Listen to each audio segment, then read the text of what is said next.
शांति। सारे दिन के लिए तैयारी अमृत वेले से। शांति धाम से अवतरित हुए हैं श्रेष्ठ कर्म करने के लिए। रोज अमृत वेले ऐसे ही सोचो कि निद्रा से नहीं, शांति धाम से कर्म करने के लिए अवतरित हुए हैं। रात को कर्म करके शांति धाम में चले जाओ तो अवतार अवतरित होते ही हैं श्रेष्ठ कर्म करने के लिए। उनको जन्म नहीं कहते हैं, अवतरण कहते हैं। ऊपर की स्थिति से नीचे आते हैं, यह है अवतरण। तो ऐसी स्थिति में रहकर कर्म करने से साधारण कर्म भी अलौकिक कर्म में बदल जाते हैं। जैसे दूसरे लोग भी भोजन खाते हैं, लेकिन आप कहते हो ब्रह्मा भोजन खाते हैं। फर्क हो गया ना। चलते हो लेकिन आप फरिश्ते की चाल चलते, डबल लाइट स्थिति में चलते तो अलौकिक चाल, अलौकिक कर्म हो गया। रोज अमृत वेले सारे दिन के लिए अटेंशन रखो, सबकी चेकिंग करो।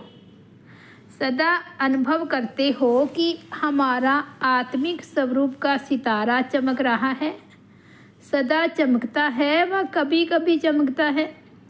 जब बाप द्वारा नॉलेज का सितारा चमक गया तो अभी बुझ तो सकता नहीं, लेकिन चमक की परसेंटेज कम और ज़्यादा हो सकती है। उसका कारण क्या? अटेंशन की कमी है। जैसे दीपक में अगर सदा घृत डालते रहो तो वह एक रस जलता रहेगा। घृत कम हुआ तो हलचल करेगा।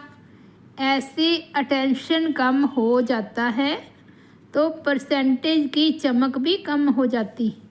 इसलिए बाप दादा की श्रेष्ठ मत है, रोज अमृत वेले सारे दिन के लिए अटेंशन रखो। अटेंशन रहता भी है, लेकिन और अंडरलाइन करो। जहाँ अटेंशन होगा वहाँ किसी भी प्रकार का टेंशन नहीं हो सकता। जैसे रात होगी तो दिन नहीं हो सकता। टेंशन है रात, अटेंशन है दिन। तो दिन और रात दोनों इकट्ठे रह नहीं सकते। अगर किसी भी प्रकार का टेंशन है तो सिद्ध है अटेंशन नहीं है। साधारण अटेंशन और संपूर्ण अटेंशन में भी अंतर है। संपूर्ण अटेंशन अर्थात जो बाप के गुण व शक्तियाँ हैं वह अपने में हों। अमृत वेले से लेकर सब चिंतन शुरू करो और बार बार सब चिंतन के साथ साथ सबकी चेकिंग करो।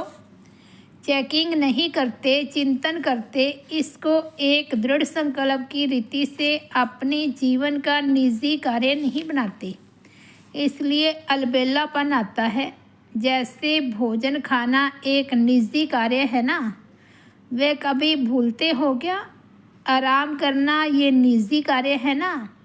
अगर एक दिन भी 2-4 घंटे आराम कम करेंगे तो चिंतन चलेगा नींद कम की। जैसे उसको इतना आवश्यक समझते हो, वैसे सब चिंतन और सब की चेकिंग, इसको आवश्यक कार्य ना समझने के कारण अलबेलापन आता है। पहले वह आवश्यक समझते हो, यह नहीं। अमृत वेले रोज इस आवश्यक कार्य को रिफ्रेश करो, तभी सारा दिन उसका बल मिलेगा। अगर फिर भी अलबेलापन आता है तो अपने आप को सजा दो। जो सबसे प्यारी चीज़ वह कर्तव्य लगता है, उससे अपने को किनारा करो। पश्चाताप करना चाहिए। अभी पश्चाताप कर लेंगे तो पीछे नहीं करना पड़ेगा। रोज अमृत वेले अपनी महिमा, बाप की महिमा, अपना कर्तव्य, बाप का कर्तव्य रिवाइज करो। एक निजी नियम बनाओ। अलबेलापन तब आता है जब सिर्फ डायरेक्शन समझा जाता, नियम नहीं बनाते। जैसे दफ्तर में जाना जीवन का नियम है तो जाते हो ना, ऐसे अमृत वेले उठकर अपने नियम को दोहराओ। मेरे जीवन की क्या विशेषताएं हैं, ब्राह्मण जीवन के क्या नियम हैं, और हर घंटे चेकिंग करो कि कहाँ तक नियम को अपनाया है। हर समय बार बार चेकिंग करो, सिर्फ रात को नहीं, बार बार अटेंशन के चौकीदार रखना, तो वह पहरा देते रहेंगे। अलबेलेपन की निवृत्ति का साधन है बार बार अटेंशन। सहज मार्ग समझते हो, इसलिए अलबेले हो जाते हो। कोई कड़ा नियम बनाओ, जैसे भक्ति में कड़ा व्रत धारण करते हैं, ऐसे कड़ा नियम बनाएंगे तो अलबेलापन समाप्त हो जाएगा। जैसे साकार बाप को अथक देखा ना, ऐसे ही फॉलो फादर। पहले सबके ऊपर मेहनत, फिर सेवा में मेहनत, तभी धरनी को चेंज कर सकेंगे। अभी सिर्फ कर लेंगे हो जाएगा। इस आराम के संकल्पों के डंलप को छोड़ो, करना ही है। ये मस्तक में सदा स्लोगन याद रहे तो फिर परिवर्तन हो जाएगा। अमृत वेले से लेकर अपने आप को चेक करो कि जो व्रत लिया है उस पर चल रहे हैं। संकल्प क्या करना है, वाणी में क्या बोलना है, कर्म करते हुए कैसे कर्मयोगी की स्थिति में रहना है, ये व्रत लिया है ना। प्रवृत्ति में रहते कमल पुष्प समान रहेंगे, यह भी व्रत लिया है ना। जो कमल फूल समान होगा वह परिस्थितियों के वश हो सकता है क्या? वह तो न्यारा और प्यारा होना चाहिए। अगर श्रेष्ठ वृत्ति में स्थित हो तो कोई भी वायुमंडल वाइब्रेशन आदि डगमग नहीं कर सकते। वृत्ति से ही वायुमंडल बनता है। अगर आपकी वृत्ति श्रेष्ठ है तो वृत्ति के आधार से वायुमंडल को शुद्ध बना सकते हो। इतनी पावर है। वह वायुमंडल की पावर तेज है। उस समय अपने को देखो, क्या हम अपने को, अपने बाप को, अपने पोजीशन को भूल गए? इस व्रत को आप पक्का करो, फिर देखो कैसे सदा के विजयी होते हैं। लेकिन इसके लिए जो व्रत लिया है उसको बार बार अपनी बुद्धि में रिवाइज करो कि कौन कौन सी प्रतिज्ञा बाप से की है, कौन सा व्रत लिया है, तो फिर यह व्रत रिफ्रेश होगा, स्मृति में रहेगा। और जितना स्मृति में रहेगा उतनी समृद्धि रहेगी। अमृत वेले से लेकर हर चलन को चेक करो। हमारी दृष्टि स्थिति एक रस अलौकिक है। चेहरे का पोज सदा हर्षित है। वह समय प्रति समय बदलता रहता है। सिर्फ योग में बैठने के समय व कोई विशेष सेवा के समय अलौकिक स्मृति व वृत्ति रहती है। वह साधारण कार्य करते हुए भी चेहरा और चलन विशेष रहता है। कोई भी आपको देखे कामकाज में बहुत बिजी हो, कोई हलचल की बात भी सामने हो, लेकिन आपको अलौकिक समझते हैं, तो चेक करो बोल चाल चेहरा साधारण कार्य में भी न्यारा और प्यारा अनुभव होता है। कोई भी समय अचानक कोई भी आत्मा आपके सामने आ जाए तो आपके वाइब्रेशन से, बोल चाल से यह समझेंगे कि यह अलौकिक फरिश्ते हैं। अमृत वेले से उठकर अपने को अटेंशन के पटे पर चलाना है। पटरी पर गाड़ी ठीक चलेगी ना, तो चेक करो कि सारे दिन में कोई ऐसा बोल तो नहीं बोला, व मनसा में कोई व्यर्थ संकल्प तो नहीं चला, या कोई कर्म रॉन्ग तो नहीं हुआ। हर संकल्प पर पहले से ही अटेंशन रहे। योग युक्त होने से ऑटोमेटिकली युक्ति युक्त संकल्प, बोल और कर्म होगा। परिवर्तन शक्ति को कार्य में लगाओ। अमृत वेले से रात तक जो भी देखते हो, सुनते हो, सोचते हो व कर्म करते हो, उसको लौकिक से अलौकिक में परिवर्तन करो। ये प्रैक्टिस है सदा बहुत सहज, लेकिन अटेंशन रखने की आवश्यकता है। जैसे शरीर की क्रियाएं खाना पीना चलना स्वतः है सहज रीति करते रहते हो, तो शरीर की क्रियाओं के साथ साथ आत्मा का मार्ग, आत्मा का भोजन, आत्मा का पुरुषार्थ अर्थात चलना, आत्मा का सैर, आत्मा रूप का देखना व आत्म रूप का सोचना क्या है, ये साथ साथ करते चलो तो लौकिक से अलौकिक जीवन सहज अनुभव करेंगे। विधि पूर्वक चलो, सबके पुरुषार्थ में और सेवा में सदा वृद्धि होती रहे। उसका सहज साधन कौन सा है? वृद्धि का सहज साधन है अमृत वेले से लेकर विधि पूर्वक चलना, तो जीवन वृद्धि को पाएगा। कोई भी कार्य सफल तब होता है जब विधि से करते हैं। ब्राह्मण अर्थात विधि पूर्वक जीवन। अगर किसी भी बात में स्वयं के पुरुषार्थ व सेवा में वृद्धि नहीं होती तो जरूर कोई विधि की कमी है। तो चेक करो कि अमृत वेले से लेकर रात तक मनसा वाचा कर्मणा व संपर्क विधि पूर्वक रहा अर्थात वृद्धि हुई। अगर नहीं तो कारण को सोचकर निवारण करो, फिर दिल शिकस्त नहीं होंगे। अगर विधि पूर्वक जीवन होगी तो वृद्धि अवश्य होगी। आप अमृत वेले विधि पूर्वक उठते हो तो देखो आपके यादगार चित्रों में भी विधि पूर्वक उठाते हैं। कितना प्यार से उठाते हैं। है जड़ चित्र लेकिन कितने दिल से स्नेह से उठाते हैं। उठाते भी हैं तो खिलाते सुलाते भी हैं, क्योंकि आप इस समय सब कार्य याद से विधि पूर्वक करते। खाना भी विधि पूर्वक खाते हो, भोग लगाकर खाते हो ना, या जैसे है वैसे ही खा लेते हो? ऐसे तो नहीं। किसी को खाना देना है इसलिए जल्दी जल्दी से भोग नहीं लगाया। अगर किसको देना भी है, कोई मजबूरी है, तो भी पहले अलग हिस्सा ज़रूर निकालो। ऐसे नहीं किसी को खिलाकर पीछे भोग लगाओ। विधि पूर्वक खाने से सिद्धि प्राप्त होती है, खुशी होती है, निरंतर याद सहज रहती है। तो अमृत वेले से लेकर रात तक जो भी कर्म करो याद के विधि पूर्वक करो, तब हर कर्म की सिद्धि मिलेगी। सिद्धि अर्थात प्रत्यक्ष फल प्राप्त होता रहेगा। सबसे बड़े से बड़ी सिद्धि है प्रत्यक्ष फल के रूप में अति इंद्रिय सुख की अनुभूति होना। सदा सुख की लहरों में, खुशी की लहरों में लहराते रहेंगे। पहले प्रत्यक्ष फल मिलता है, फिर भविष्य फल मिलता है। इस समय का प्रत्यक्ष फल अनेक भविष्य जन्मों के फल से श्रेष्ठ है।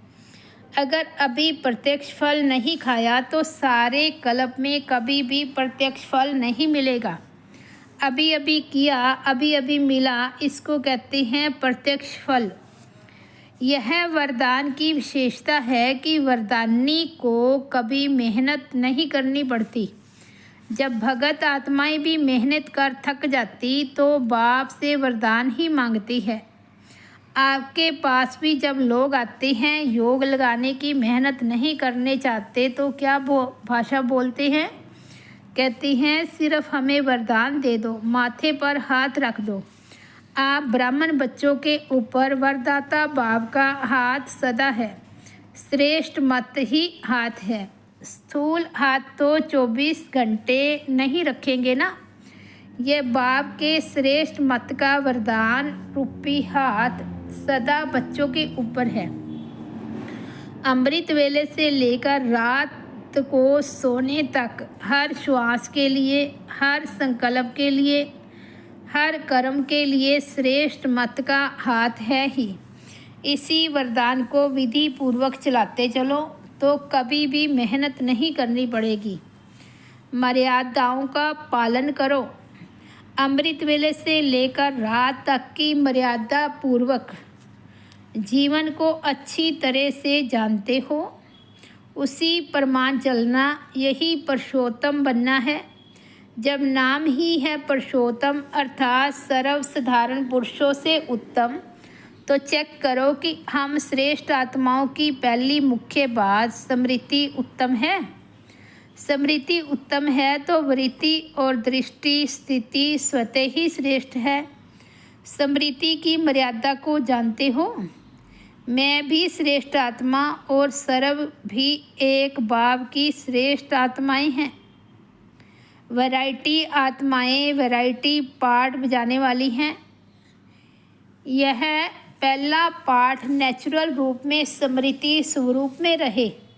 देह को देखते भी आत्मा को देखें। यह समर्थ स्मृति हर सेकंड स्वरूप में आए, स्मृति स्वरूप हो जाए। सिर्फ सिमरन ना हो कि मैं भी आत्मा, यह भी आत्मा, लेकिन मैं हूँ ही आत्मा, ये भी है ही आत्मा। इस पहली स्मृति की मर्यादा स्वयं को सदा निर्विघ्न बनाती है और औरों को भी इस श्रेष्ठ स्मृति के समर्थ बन के वाइब्रेशन फैलाने के निमित्त बन जाते हैं, जिससे और भी निर्विघ्न बन जाते हैं।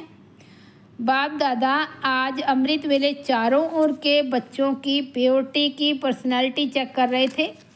प्योरिटी की परिभाषा को भी अच्छी तरह से जानते हो। प्योरिटी सिर्फ ब्रह्मचर्य व्रत नहीं, ब्रह्मचर्य व्रत में तो आजकल के सरकमस्टांस अनुसार कई अज्ञानी भी रहते, ज्ञान से नहीं लेकिन हालातों को देखकर। कई भगत भी रहते हैं, वो कोई बड़ी बात नहीं है, लेकिन प्योरिटी को सारे दिन में चेक करो। पवित्रता की निशानी है स्वच्छता, सत्यता। अगर सारे दिन में, चाहे उठने में, चाहे बैठने में, चाहे बोलने में, चाहे सेवा करने में, चाहे स्थूल सेवा की व सूक्ष्म सेवा की, लेकिन अगर विधि पूर्वक नहीं की, विधि में भी अगर जरा सा अंतर रह गया तो वो भी स्वच्छता अर्थात पवित्रता नहीं, व्यर्थ संकल्प भी अपवित्रता है। क्यों? आप सोचेंगे कि हमने पाप तो किया ही नहीं, किसको दुख तो दिया ही नहीं, लेकिन अगर व्यर्थ चला, समय गया, संकल्प गया, संतुष्टता गई, तो आपके पवित्रता की फाइनल स्टेज में डिग्री में फ़र्क पड़ जाएगा। 16 कले नहीं बन सकेंगे, 15 कले, 14 कला, 13.5 कला नंबर वार हो जाएगा। तो अपवित्रता सिर्फ किसको दुख देना या पाप कर्म करना नहीं है, लेकिन स्वयं में सत्यता, स्वच्छता विधि पूर्वक अगर अनुभव करते हो तो पवित्र हो। निकल गया, बोलना नहीं था लेकिन बोल दिया, तो इसको क्या कहेंगे? मालिक है। इसलिए अमृत वेले से लेकर रात तक अपने संकल्प, बोल, कर्म, सेवा सबको चेक करो। मोटे रूप से नहीं चेक करो। अगर मोटे रूप से चेक करेंगे तो देखो चंद्रवंशी को मोटी निशानी तीर कमान दिया है और सूर्यवंशी को कितनी छोटी सी मुरली दे दी है। मुरली कितनी हल्की है और तीर कमान कितना मेहनत का है। पहले तो निशाना लगाते रहो, दूसरा बोझ उठाते रहो, और मुरली देखो, नाचो, गाओ, हंसो, खेलो। तो इसलिए मोटा मोटा रूप ना पुरुषार्थ का रखो, ना चेकिंग का रखो। अभी महीन बुद्धि बनो, क्योंकि समय समाप्त अचानक होना है, बताकर नहीं होना है। बाप दादा ने तो पहले ही कह दिया है कि कोई उलाना नहीं देना। बाबा आपने बताया क्यों नहीं? बाप कभी भी टाइम कॉन्शियस नहीं बनाएगा। आज्ञाकारी रहने का दृढ़ संकल्प करो। ब्रह्मा बाप ने हर कदम पर कदम रखना, ब्रह्मा बाप के हर कदम पर कदम रखना, इसको कहा जाता है फॉलो फादर। तो ब्रह्मा बाप ने बाप की श्रीमत पर पहला कदम क्या उठाया? पहला कदम आज्ञाकारी बनो। जो आज्ञा मिली है उसी आज्ञा को प्रत्यक्ष स्वरूप में लाया। तो चेक करो कि आज्ञाकारी के पहले कदम को फॉलो फादर है। अमृत वेले से लेकर रात तक मनसा वाचा कर्मणा संबंध संपर्क में जो आज्ञा मिली हुई है उसी आज्ञा पर मान चलते हैं कि कोई आज्ञा पालन होती है और कोई नहीं होती है।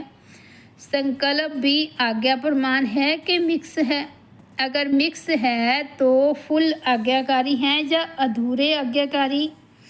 हर समय के संकल्प की आज्ञा स्पष्ट मिली हुई है।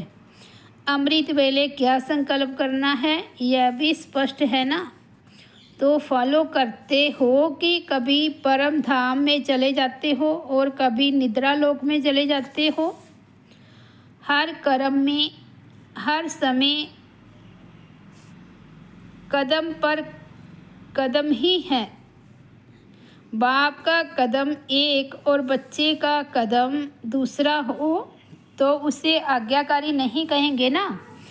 चाहे पुरुषार्थ में चाहे व्यवहार में, दोनों में तो उसे आज्ञाकारी नहीं कहेंगे ना।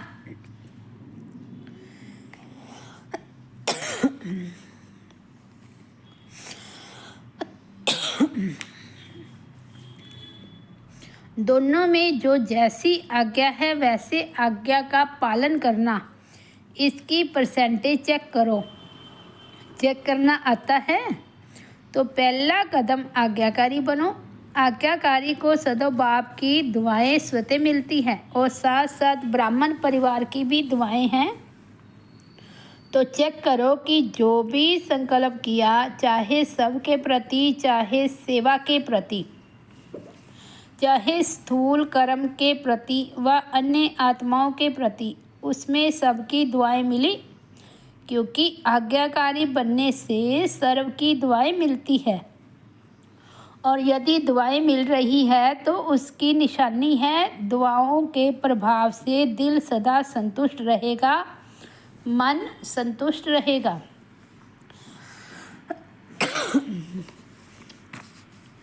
संतुष्टता उमंग उत्साह द्वारा सर्व कमजोरियों की विदाई।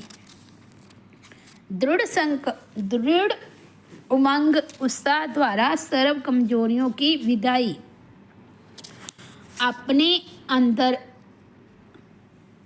आज अपने अंदर रही हुई कमजोरियों को सदा के लिए विदाई देने के दृढ़ संकल्प पर बाप दादा भी बधाई देते हैं। इस विदाई की बधाई को हर रोज अमृत वेले स्मृति के द्वारा समर्थ बनाते रहना। स्वयं के समृद्धि स्वरूप के साथ साथ सेवा में भी समर्थ स्वरूप लाना है। अमृत वेले सदा यह स्लोगन इमर्ज करना कि सदा उमंग उत्साह में उड़ना है और दूसरों को भी उड़ाना है। बीच बीच में चेक करना, ऐसे नहीं कि अमृत वेले चेक करो और सारा दिन मर्ज कर दो, फिर रात को सोचो कि आज का दिन तो ऐसे ही रहा। नहीं, बीच बीच में चेक करो, इमर्ज करो कि उमंग उत्साह के बजाय कोई और रास्ते पर तो नहीं चले गए। उड़ती कला की बजाय और किसी कला ने तो अपने तरफ आकर्षित नहीं किया। बाप दादा यही कहते हैं कि सदा यह संकल्प अमृत वेले इमर्ज करना कि हमें निर्विघ्न रहना ही है और कोशिश वाले सदा अमृत वेले योग के बाद यह दृढ़ संकल्प रिवाइज करो कि हिम्मते बच्चे मददे बाप है। तो इससे कोशिश करने की बजाय सफलता अनुभव करते जाएंगे। सवेरे उठते ही पुरुषार्थ में शक्ति भरने की कोई ना कोई पॉइंट सामने रखो। अमृत वेले जैसे रूह रिहान करते हो वैसे ही अपने पुरुषार्थ को शक्तिशाली बनाने के लिए भी कोई ना कोई पॉइंट विशेष रूप से बुद्धि में याद रखो। अमृत वेले रूह रिहान तो करते हैं तो बाप दादा को बहुत अच्छी अच्छी बातें सुनाते हैं। अपनी बातें जानते हो ना, तो अब दृढ़ता को अपनाओ। उल्टी बातों में दृढ़ता नहीं रखना। क्रोध करना ही है मुझे दृढ़ संकल्प है, ऐसा नहीं करना। अपने को स्वराज्य अधिकारी बनाओ। कई बच्चे अमृत वेले रूह रिहान करते हुए बाप से पूछते हैं कि हम भविष्य में क्या बनेंगे, राजा बनेंगे या प्रजा बनेंगे। बाप दादा बच्चों को रिस्पॉन्ड करते हैं कि अपने आप को एक दिन की एक दिन भी चेक करो तो मालूम पड़ जाएगा कि मैं राजा बनूंगा या साहूकार बनूंगा व प्रजा बनूंगा। पहले अमृत वेले से अपने मुख्य 3 कारोबार के अधिकारी अपने सहयोगी साथियों को चेक करो। वह कौन? मन अर्थात संकल्प शक्ति, बुद्धि अर्थात निर्णय शक्ति, तीसरा पिछले व वर्तमान के श्रेष्ठ संस्कार। ये तीनों विशेष कारोबारी हैं। जैसे आजकल के ज़माने में राजा के साथ महामंत्री व विशेष मंत्री होते हैं, उन्हीं के सहयोग से राज्य कारोबार चलती है। सतयुग में मंत्री नहीं होंगे, लेकिन समीप के संबंधी साथी होंगे। किसी भी रूप में साथी समझो व मंत्री समझो, लेकिन ये चेक करो ये तीनों सबके अधिकार में चलते हैं। इन तीनों पर सबका राज्य है व इन्हों के अधिकार से आप चलते हो। मन आपको चलाता या आप मन को चलाते हो? जो चाहो जब चाहो वैसा ही संकल्प कर सकते हो। जहाँ बुद्धि लगाना चाहो वहाँ लगा सकते हो व बुद्धि आप राजा को भटकाती है। संस्कार आपके वश हैं या आप संस्कारों के वश हो? राज्य अर्थात अधिकार। राज्य अधिकारी जिस शक्ति को जिस समय जो ऑर्डर करे वह उसी विधि पूर्वक कार्य करे। वह आप कहो एक, वह करे दूसरी बात। क्योंकि निरंतर योगी अर्थात सब राज्य अधिकारी बनने का विशेष साधन ही है मन और बुद्धि। मंत्र ही मनमना भाव का है। योग को बुद्धि योग कहते हैं। तो अगर ये विशेष आधार स्तंभ अपने अधिकार में नहीं है, वह कभी है कभी नहीं है, अभी अभी है अभी अभी नहीं है, तीनों में से एक भी कम अधिकार में है, तो इससे ही चेक करो कि हम राजा बनेंगे या प्रजा बनेंगे। बहुत काल के राज्य अधिकारी बनने के संस्कार बहुत काल के भविष्य राज्य अधिकारी बनाएंगे। अगर कभी अधिकारी कभी वशीभूत हो जाते हो तो आधा कल्प अर्थात पूरा राज्य भाग्य का अधिकार प्राप्त नहीं कर सकेंगे। अपना एक्यूपेशन याद रखो। अमृत वेले और फिर सारे दिन में बीच बीच में अपना एक्यूपेशन याद करो, मैं कौन। क्योंकि काम करते करते यह स्मृति मर्ज हो जाती है कि मैं राजयोगी हूँ, इसलिए इमर्ज करो, यह नियम बनाओ। ऐसे नहीं समझो कि हम तो हैं ही राजयोगी, लेकिन राजयोगी की सीट पर सेट होकर रहो। नहीं तो चलते चलते कर्म में बिजी होने के कारण योग भूल जाता है, सिर्फ कर्म ही रह जाता है। लेकिन आप कर्म योगी कंबाइंड हो। योगी सदा ही रूलिंग पावर कंट्रोलिंग पावर में रहे। फिर राजयोगी डबल पावर वाले कभी भी व्यर्थ सोच नहीं सकते। तो अभी कभी नहीं कहना, सोचना भी नहीं कि राजयोगी वेस्ट कर सकती हैं। अमृत वेले से रात तक बस बाप और सेवा, इसके सिवाय और कोई लगन ना रहे। बाप मिला और सेवादारी बने, लेकिन जो मिला है उसको जितना बांटेंगे उतना बढ़ेगा। 1-2 और पदम पाओ, 1-2 और पदम पाओ। यही याद रखो कि हम सर्व भंडारों के मालिक हैं, भरपूर भंडारे हैं। जिसको दुनिया ढूंढ रही उसके बच्चे बने हैं। दुख की दुनिया से किनारा कर लिया, सुख के संसार में पहुंच गए, तो सदा सुख के सागर में लहराते सबको सुख के खजानों से भरपूर करो। त्रिकालदर्शी बनो। सदा अमृत वेले से लेकर रात तक के कार्य, चाहे लौकिक चाहे अलौकिक, सब कार्य सहज और सफल हो। उसकी सहज विधि क्या है? कोई भी कर्म करते हो तो पहले त्रिकालदर्शी बन, फिर कोई कर्म करो। क्योंकि त्रिकालदर्शी बनकर काम करने से, तीनों कालों का ज्ञान बुद्धि में रहने से कोई कर्म नीचे ऊपर नहीं होगा। वैसे भी ज्ञान का अर्थ ही है जो आगे पीछे सोच समझकर कर्म करो। कर्म के पहले उसकी रिजल्ट को जाने। ऐसे नहीं जल्दी जल्दी जो आया वह कर लिया, उसमें सफलता नहीं होती। पहले परिणाम को सोचो, फिर कर्म करो तो सदा श्रेष्ठ परिणाम निकलेगा। श्रेष्ठ परिणाम को ही सफलता कहा जाता है। ऐसे नहीं बहुत बिजी था, जो काम सामने आया वह करना शुरू कर दिया। नहीं, जैसे बाप दादा ने श्रीमत दी है कि भोजन करने के पहले भोग लगाओ, पीछे खाओ।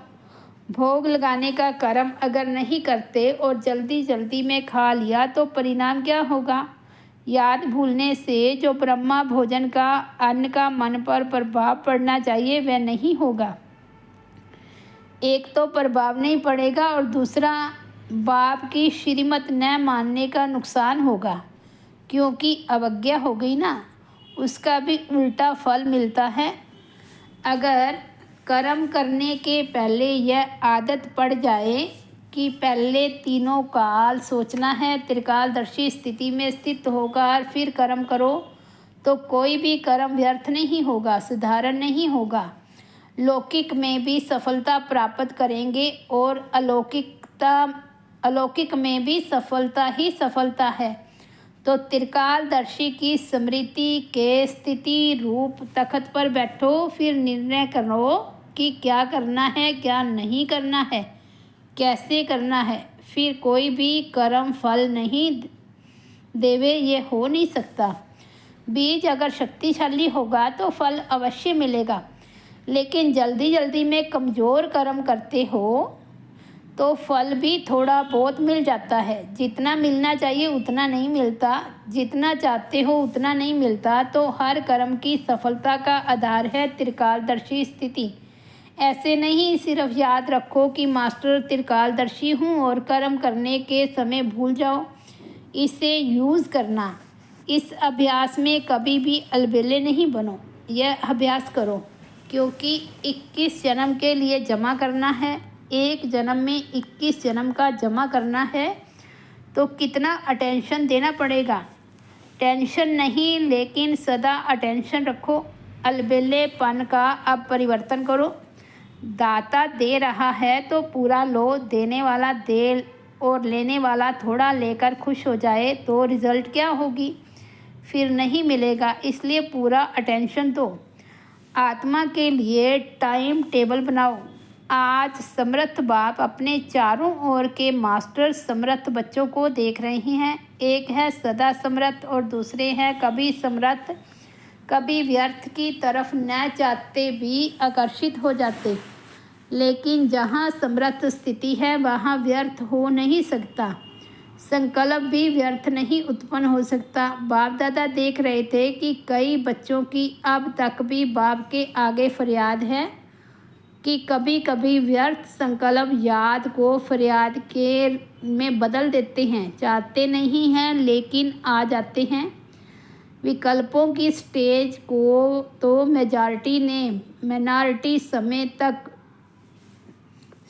समाप्त कर लिया है, लेकिन व्यर्थ देखना, व्यर्थ सुनना और सोचना, व्यर्थ समय गंवाना, इसमें फुल पास नहीं है। क्योंकि अमृत वेले से सारे दिन की दिनचर्या में अपने मन और बुद्धि को समर्थ स्थिति में करने का प्रोग्राम सेट नहीं करते, इसलिए अपसेट हो जाते हैं। जैसे अपने स्थूल कार्य के प्रोग्राम को दिनचर्या प्रमाण सेट करते हो, ऐसे अपनी मनसा समर्थ स्थिति का प्रोग्राम सेट करेंगे तो स्वतः ही कभी अपसेट नहीं होंगे। जितना अपने मन को समर्थ संकल्पों में बिजी रखेंगे तो मन को अपसेट होने का समय नहीं मिलेगा।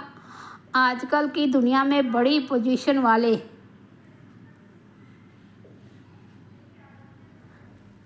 बाबा कहते आजकल की दुनिया में बड़ी पोजीशन वाले, जिन्हों को आईपी या वीआईपी कहते हैं, वह सदा अपने कार्य की दिनचर्या को समय प्रमाण सेट करते हैं। तो आप कौन हो? आप भले वीआईपी हैं, लेकिन सारे विश्व में ईश्वरीय संतान के नाते, ब्राह्मण जीवन के नाते आप कितनी भी वी आगे लगा दो तो भी कम है, क्योंकि आपके आधार पर विश्व परिवर्तन होता है।